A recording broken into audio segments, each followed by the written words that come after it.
eco-friendly material. I think we need to just pass this notion.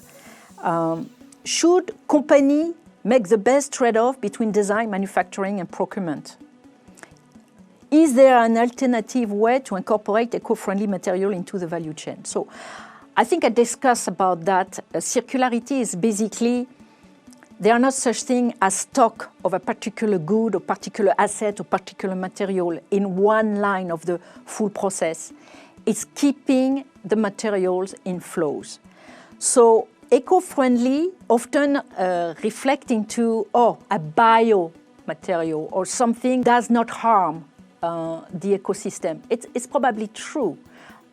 Starting by example, transforming natural materials. In this case, those materials keep their inherent quality and can be replayed into the process quite nicely because they keep their inherent quality. What we know is this term sometimes could hide the fact that as soon as you transform just a bite of an atom or a bite of a molecule, you basically can affect directly the capacity for that material to go back to the biosphere. So eco-friendly materials, it's more, and that's what I like with the question, it's about trade-off. We will not shift right away and mirror nature in our productive industrial processes. But what we can do is to emulate nature, and what emulate nature is always about making the best of everything. It's like a forest. So our industry, our companies in the future, they have to think as forest, where everyone has its role to play. The role have a life cycle. The life cycle of each of the elements may have a different contribution all along the way. And each of us may be contributing to different type of life cycle, depending of its own life cycle.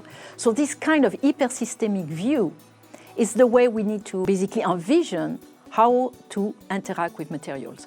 So real eco-friendly material will not be just like only respecting, I will say, regulation criteria, even if it's a very good start, knowing the state of the world right now and the challenges we're facing with climate change, but yet that's definitely not the solution. It's just the base one, the foundational. What we need is to shift the mindset in the way we interact with materials, in the way we operate our industry, our capacity to imagine, our capacity to be creative, and to basically fulfill social justice, social need, a better way of life, a better living altogether. That means not just us human, but all living organisms in the planet.